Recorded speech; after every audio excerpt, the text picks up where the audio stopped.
सध्या गाजराचा सीझन आता संपत आलेला आहे आणि म्हटलं गाजराचा सीझन संपण्या अगोदर आमच्या घरात सगळ्यांना जी डिश आवडते आणि आठवड्यातून एकदा तरी ट्राय केली जाते ती तुमच्याबरोबर पण शेअर झालीच पाहिजे ना.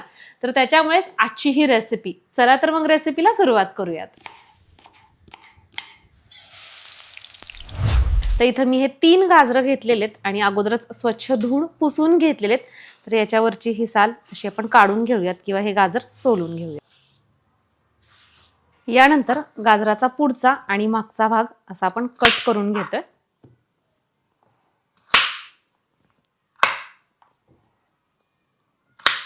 आणि हे गाजर आता आपल्याला खिसून घ्यायचंय.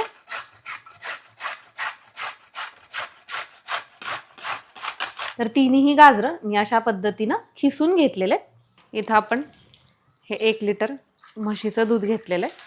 आता गॅस ऑन करून हे दूध आपल्याला चांगलं गरम करून घ्यायचे, सोबतच आटवून सुद्धा घ्यायचं. तोपर्यंत दुसऱ्या गॅसवरती आपण एक दुसरा पॅन ठेवलेला आहे आणि त्याच्यामध्ये खिसलेलं गाजर टाकून घेतोय. या गाजरामध्ये 2 ते 3 मोठे चमचे तूप टाकून घ्यायचंय.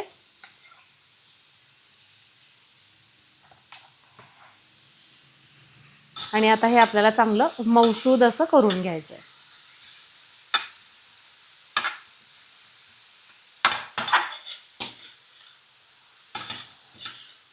एका फ्लेमवरती आपलं गाजर मऊसूद शिजतंय तोपर्यंत दुसरीकडे आपण हे दूध अशा पद्धतीनं आटवून घेतोय.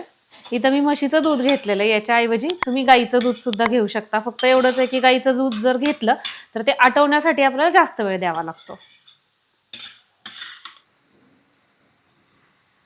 साधारण एक 6 ते 7 मिनिट झालेले आहेत आणि लो फ्लेमवरती हे गाजर छान मऊसूद असं आपण करून घेतलंय.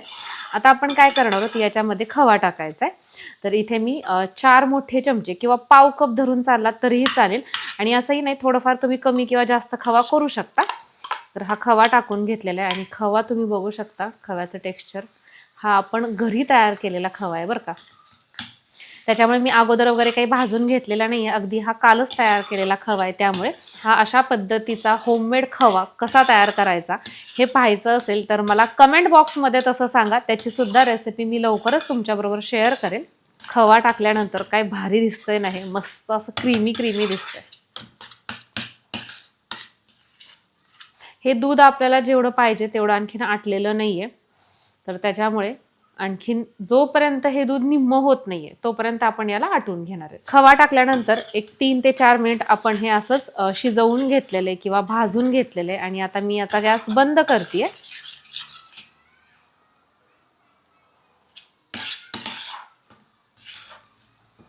तर इथे आपलं दूध निम्म आटलेलं आहे आणि छान घट्टसर असं सुद्धा झालेलं आहे. आता आपण काय करणार आहोत, याच्यामध्ये टाकून घ्यायची साखर. तर इथे मी अर्धा कप साखर टाकते. तुम्ही तुमच्या आवडीच्या गोडीनुसार याच्यामध्ये साखर टाकू शकता. तर साखर विरघळू देऊयात. आणि साखरेसोबतच याच्यामध्ये हे मी बदाम अशा पद्धतीनं स्लाइस करून घेतलेले ते देखील टाकून घेते.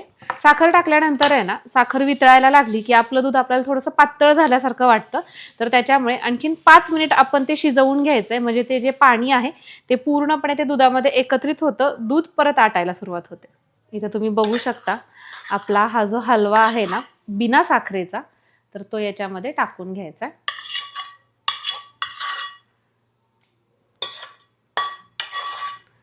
आणि आता आपण हे छान एकत्रित करून घेऊयात.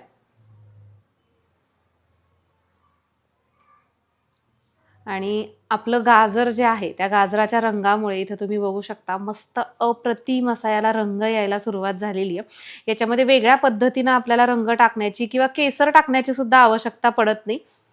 मस्त असा याला रंग येतो. आता याच्यामध्ये आपल्याला काय करायचंय, विलायचीची पूड टाकायची आहे. 1 छोटा चमचा हलवून घेऊयात. आणि दुधामध्ये हे गाजर एकत्रित केल्यानंतर खूप जास्त नाही पण एक 3 ते 4 मिनिट आपण याला शिजवून घेणार आहोत. म्हणजे काय होतं, सगळा फ्लेवर या दुधाला येतो आणि मग नंतर गॅस बंद करायचा. अगोदरच आपण दूध आटवून घेतलेले आणि शिवाय या गाजरामध्ये आपण खवा सुद्धा टाकलेला होता. तर त्यामुळे काय होतं माहितीये का, हळूहळू आणखीन हे आटायला सुरुवात होतं. मस्त अशी आपली गाजराची बासुंदी तयार होते.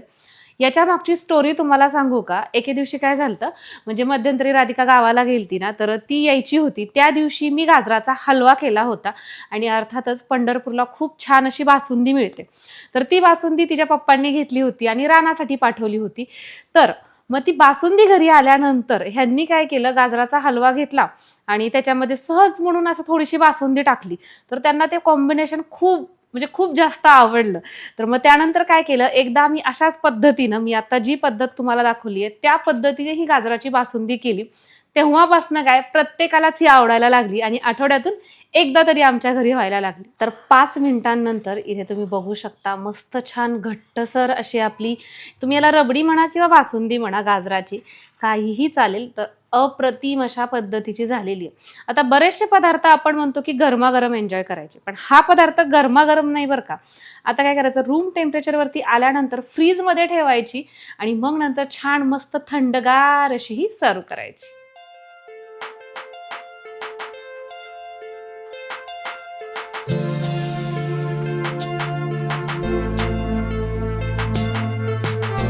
आता हे फ्रीजमध्ये ठेवण्याच्या अगोदर याच्यावरती मस्तपैकी थोडासा पिस्ता टाकून घेऊयात. तर ही घ्या आपली गाजराची, तुम्ही याला बासुंदी म्हणा, खीर म्हणा किंवा रबडी म्हणा, काहीही म्हटलं आणि फक्त थोडंसं घट्ट आणि पातळ असं याचं स्वरूप केलं की तो पदार्थ तयार होतो. अप्रतिम अशी खाण्याला लागते. घरी एकदा तरी नक्की ट्राय करावी अशी रेसिपी आहे आणि शिवाय पौष्टिक सुद्धा आहे. तर मग वाट कशाची बघताय? चला तर अशाच पद्धतीच्या छान छान रेसिपीज पाहण्यासाठी रेसिपी शो या आपल्या चॅनलला आत्ताच सबस्क्राईब करा. परत एकदा भेटूयात अशाच एका छानशा रेसिपी सहित. तोपर्यंत बाय.